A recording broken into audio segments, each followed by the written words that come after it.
Your Social Security check is $1,600 a month, and in America's most beloved mountain towns, it's already dead on arrival. Asheville, North Carolina looks incredible on a postcard, but average rent runs around $1,900. You're $300 in the hole before you've bought a single grocery. Boulder, Colorado, you're $800 short just on housing alone. Flagstaff is the affordable option at $1,700, leaving you exactly $100 for food, utilities, and everything else life requires. You're not building a retirement in these places. You're slowly going broke somewhere beautiful, which might actually be worse, because at least ugly would give you the clarity to leave. But here's what most retirement content won't tell you. The same mountains you're dreaming about, the cool air, the elevation, the small town feel, exist on other continents. In places where $1,600 doesn't just cover rent, it covers rent, food, healthcare, entertainment, and still leaves money over at the end of the month. And we filtered every town today through 3 non-negotiable criteria: real English usability, total monthly budget under $1,600, and genuine mountain climate. 10 towns, 3 filters, let's count them down. Number 10, Morocco, Chefchaouen. We're starting in a place that surprises almost everyone who hears it, Morocco. Specifically, we're talking about Chefchaouen, and if you've never heard of it, go ahead and Google it right now, because it's one of the most visually arresting places on Earth. It's a mountain town in northern Morocco. Real altitude, cool air, narrow winding alleyways, and almost every single surface is painted a vivid, almost surreal shade of blue. It's like someone took a Spanish hill town and dipped it in the Mediterranean. The cost of living here is genuinely extraordinary. Rent in Chefchaouen can come in under $500 a month for a comfortable apartment. Food from local markets costs almost nothing. The overall lifestyle is quiet, the scenery is dramatic, and the pace of life is slow in a way that actually feels like retirement rather than just unemployment somewhere warm. So why is it number 10 and not number 1? Because this list is filtered by English usability, and Chefchaouen is honest about where it struggles. The everyday language of the town is a mix of Moroccan Arabic and Darija, with French serving as the secondary layer. English exists primarily in tourism-facing contexts, guest houses, souvenir shops, maybe a few cafes. But when you're trying to navigate the local clinic, or understand your lease, or have a real conversation with your neighbor over the fence, you're going to feel the language barrier. Healthcare locally is also limited. You're looking at a smaller town infrastructure, which means for anything beyond basic care, you're traveling. And the visa pathway for Morocco, while not impossible, is less developed and less expat friendly than most of the other countries on this list. Chefchaouen is a place you visit and fall in love with. Whether it's a place you successfully retire in for the long term, that depends heavily on your flexibility and your willingness to work around some real logistical friction. Verdict: beautiful and genuinely affordable, but the language reality keeps it anchored at number 10. Speaking of beautiful and genuinely affordable, let's cross the Mediterranean and talk about Europe. Number 9, Portugal, Coimbra Highlands Zone. Portugal has been on the radar of international retirees for years now, and for good reason. It's stable, safe, visually spectacular, and has built infrastructure that actually seems designed for people who want to live there rather than just pass through. The Coimbra Highlands Zone, the elevated areas around and beyond Coimbra in central Portugal, offers something most of Europe doesn't: real seasonal variation without brutal winters, mountain-adjacent landscapes, and a slower pace of life than Lisbon or Porto. English is genuinely more common in Portugal than in most European countries, particularly among younger people, and in the service industry, you'll find English spoken with real comfort. It's not the Philippines level ubiquity we'll discuss later, but compared to, say, rural France or rural Spain, Portugal punches significantly above its weight. The residency pathways are strong. Portugal has built real structures for foreign retirees: the NHR tax program, straightforward visa options, a supportive expat community. It knows what it's doing when it comes to welcoming people who want to live there on foreign income. So why isn't Portugal higher on this list? Budget. Simply put, the $1,600 monthly target is achievable in Portugal, but tighter than almost anywhere else on this list. Rent has been rising consistently, partly driven by the exact same wave of foreign interest that makes the country so appealing. In the Coimbra Highlands region, you can still find more affordable options than Lisbon, but you're working harder to stay under budget than you would be in Latin America or Southeast Asia. Verdict: if Europe is non-negotiable for you, for culture, proximity, familiarity, Portugal is your best answer. Just know you're optimizing for lifestyle over maximum financial cushion. Number 8, Mexico, San Cristobal and Oaxaca Highlands. And now we head west, across the Atlantic, to the highlands of southern Mexico. And this is where the energy of this list really starts to shift. San Cristobal de las Casas sits at over 7,000 feet elevation in the state of Chiapas. Oaxaca's highland zones push similarly high. What that means in practice: mountain air, temperatures that stay genuinely cool year-round, stunning colonial architecture, and a food culture that is, and I want to be careful not to oversell this, but actually extraordinary. This isn't just good for a developing country. The food in Oaxaca is world-class, full stop. For retirees, the value proposition is compelling. Rent in these areas is dramatically lower than anything in the US. Healthcare, while not on par with the private hospital infrastructure of Thailand or Colombia, is reasonably accessible and far cheaper than American equivalents. The expat communities in both San Cristobal and Oaxaca City are established and growing, which means English access in expat zones is real and functional. The complications? Mexico's residency income requirements have been creeping upward. The process is more bureaucratically intensive than it used to be, and the English usability outside expat pockets drops off quickly. You can absolutely live in the expat bubble in these towns, but if you want to truly integrate into the broader community, Spanish becomes necessary fairly fast. There's also the reality that Mexico carries a perception problem. The headlines don't always reflect the lived experience of expats in specific towns. San Cristobal, for example, has a long-established expat and tourist culture that maintains a relatively safe and stable atmosphere. But it's a factor you'd be naive to ignore entirely. Verdict: excellent lifestyle and outstanding value, if you get the visa sorted and you're comfortable navigating the English limitations outside the expat community. Number 7, Philippines, Baguio and Tagaytay. Now here's a country that genuinely changes the English conversation. The Philippines is not just a country where English is spoken. It's a country where English is a first language for millions of people. It's the medium of instruction in schools. It's on road signs, menus, medical forms, government documents, and casual conversation. When you walk into a pharmacy in Baguio and describe a symptom, the pharmacist responds in English.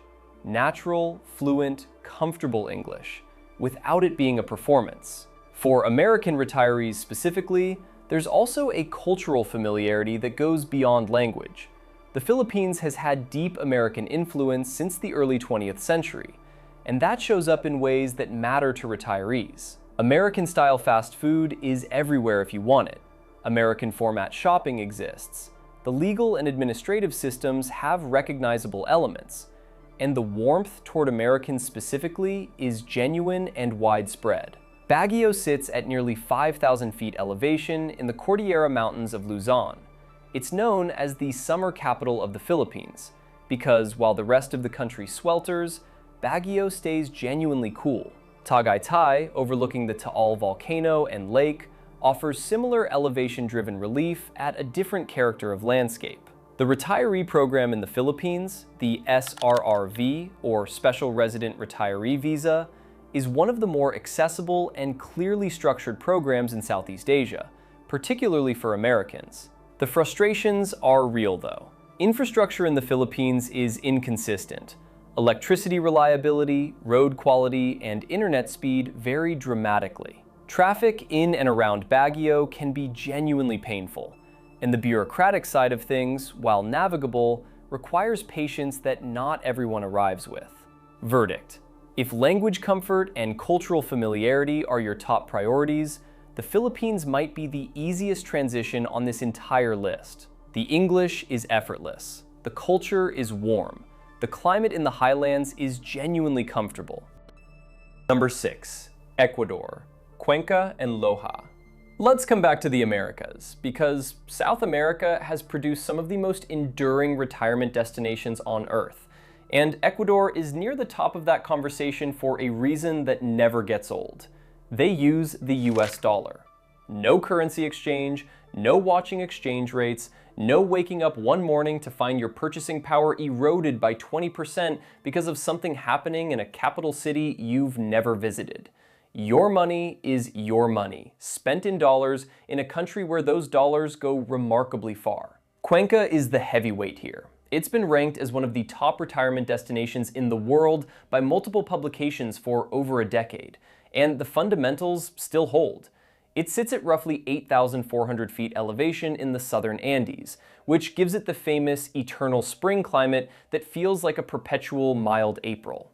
It's a beautifully preserved colonial city with a genuine arts and culture scene, strong healthcare infrastructure, and one of the most organized and welcoming expat communities in Latin America. Loja, further south, is smaller and less developed in terms of expat infrastructure, but offers even lower costs and a more authentically Ecuadorian experience for retirees who want genuine immersion. The healthcare value in Ecuador deserves emphasis. Private healthcare is excellent in the cities, with costs that would make an American's jaw drop. A specialist consultation that might cost $300 to $400 in the United States regularly runs under $30 to $40 in Cuenca. The concerns. Altitude adjustment is real. Cuenca is high, and if you have certain heart or respiratory conditions, that deserves a genuine conversation with your doctor before you commit. And Ecuador's political environment generates international headlines periodically, which can spook retirees even when the day-to-day reality for expats in Cuenca remains largely calm and stable. Verdict: one of the most enduring and genuinely well-rounded retirement values in the Western Hemisphere. The dollar economy alone makes this a permanent fixture on any serious list. Number 5. Colombia, Medellin and the Coffee Region Highlands. From Ecuador, let's move north along the Andes, because Colombia has done something remarkable over the past 15 years, and the world of international retirement has noticed. Medellin sits in a valley in the Andes at about 5,000 feet elevation. That elevation creates what Colombians call Ciudad de la Eterna Primavera, the city of eternal spring. And unlike marketing taglines that never quite live up to the reality, this one actually does. Medellin's climate is genuinely exceptional. Temperatures hover between the low 60s and mid 70s Fahrenheit almost every single day of the year. No summer heat, no winter cold, just perpetually comfortable. The apartment value in Medellin, particularly in neighborhoods like El Poblado and Laureles, is extraordinary. You can rent a modern, fully furnished, high-rise apartment with a gym and a rooftop pool for what would cover a studio in a mid-tier American city. Healthcare in Medellin is serious business. Colombia's private hospital infrastructure, particularly in Medellin, is sophisticated and internationally accredited, and the costs are a fraction of US equivalents. The Coffee Region Highlands, towns like Salento and Jardín, offer a completely different vibe. Smaller, quieter, breathtaking Andean Valley scenery, and the kind of slow-paced life that makes retirement actually feel like retirement. Here's where I need to be straight with you though. Safety in Colombia is not a uniform experience. Medellin has transformed dramatically, but that transformation is neighborhood specific. The areas popular with expats are genuinely safe and well developed. Venture into the wrong zones without guidance, and the experience changes. This is not a reason to dismiss Medellin. Millions of people live there safely, but it's a reason to do your homework, choose your neighborhood carefully, and not pretend the complexity doesn't exist.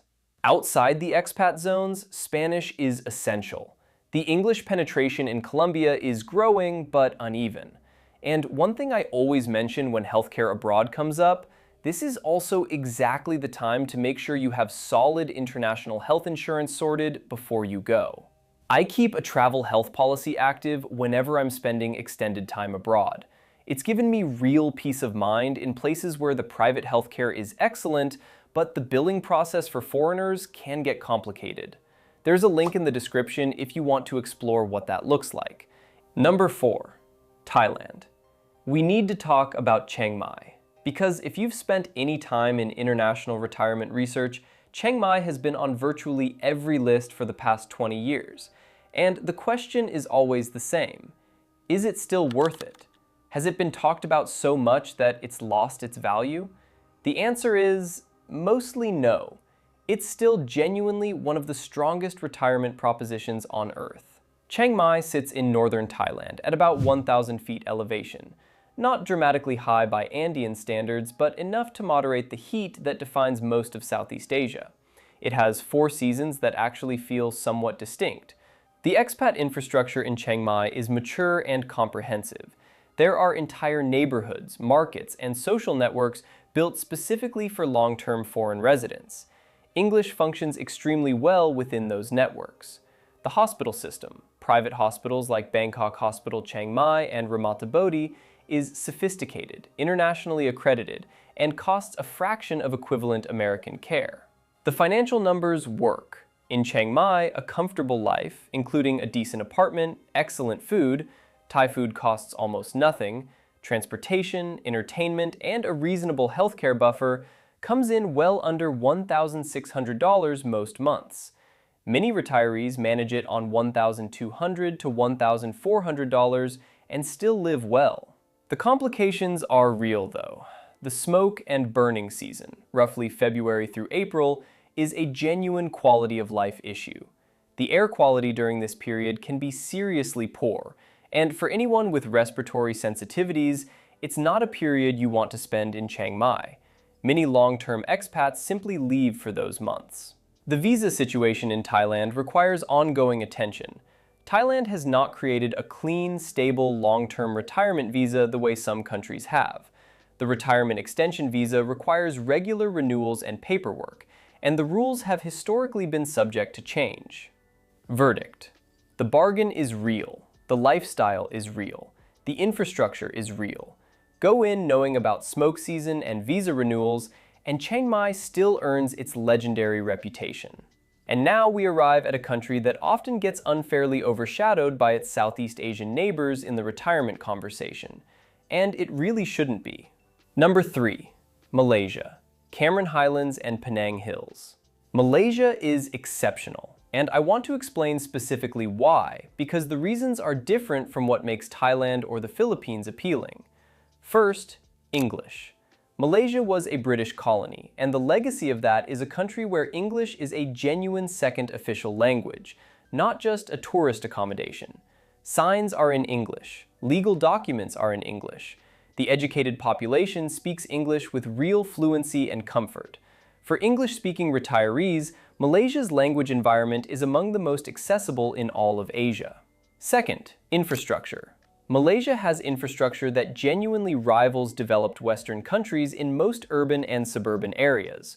Roads are good, hospitals are excellent, both public and private. Internet is fast. The organizational layer of life in Malaysia just works in a way that takes the friction out of daily existence. Now, here's the mountain connection specifically. The Cameron Highlands sit at 4,000 to 5,500 feet elevation in peninsular Malaysia, and they create a climate that is genuinely rare in Southeast Asia.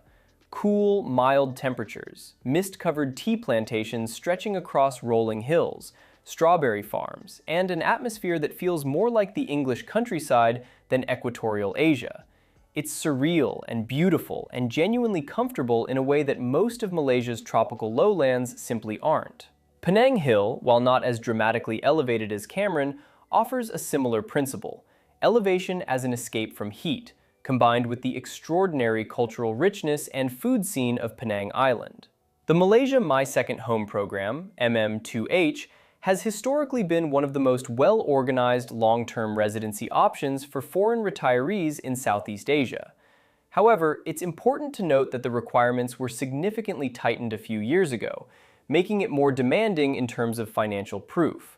The program still exists and still functions, but it requires more preparation than it did previously. Some zones in Malaysia, particularly the more developed Penang areas, run higher than expected on cost, though Cameron Highlands specifically stays quite affordable. Verdict: if you can navigate the visa process, Malaysia offers something genuinely elite: English accessibility, first world infrastructure, and highland climate in one package that's hard to find anywhere else in Asia. Number 2. Panama, Boquete. Now we're in the top 2, and both of these countries deserve every word you're about to read. Panama, specifically Boquete, a mountain town in the Chiriquí province sitting at around 3,500 feet in the highlands near the Costa Rican border. Here's the thing about Panama that sets it apart from almost everything else on this list. It's not trying to attract retirees in a vague, general sense. It built a system specifically designed to make retirement from wealthy countries, particularly the United States, as smooth and legally clean as possible. The Pensionado visa is the centerpiece of that system. If you can demonstrate a lifetime pension or Social Security income of at least $1,000 per month, and the threshold is low because the program was designed to be accessible, you qualify for a program that comes with real, meaningful benefits. Discounts on healthcare, flights, utilities, restaurants, entertainment. Panama uses the US dollar. Full stop. No currency risk, no exchange calculations. Your Social Security arrives and you spend it in dollars, the same way you would at home, except everything costs a fraction of what it does at home. Boquete specifically has become one of the most organized expat retirement communities in the world. There's a reason you'll find active English-speaking social clubs, expat Facebook groups with tens of thousands of members, established American and Canadian retirees who've been there for 10 and 20 years, and a genuine ecosystem of services oriented toward foreign residents. English functionality in Boquete within the expat community is excellent. The climate. Boquete is known for its cool mountain weather, frequent cloud coverage, and lush green landscapes, wildflower festivals, coffee farms, outdoor trails. It's the kind of place that rewards people who want peace and natural beauty over urban stimulation. The honest concerns.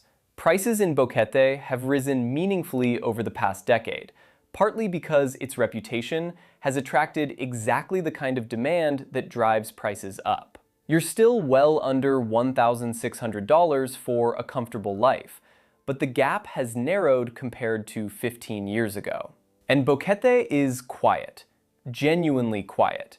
If you're someone who needs urban energy, restaurants on every corner, nightlife, cultural bustle, Boquete might start to feel slow after 6 months. That's not a flaw for the right person, but it's worth knowing before you commit. Verdict.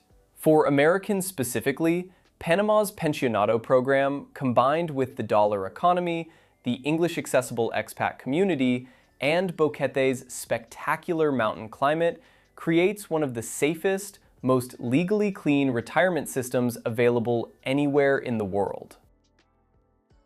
Number 1, Belize, San Ignacio and Mountain Pine Ridge. And we arrive at number 1. This one might surprise you. Belize? You might have expected Colombia, maybe Thailand. By pure financial metrics, maybe they should be here. But this list is filtered by 3 things, and on English usability, Belize doesn't just pass the test. Belize is the test. Belize is the only country in Central America where English is the official national language, not a faded colonial legacy, not a tourism accommodation that vanishes off the main street. English. Official first.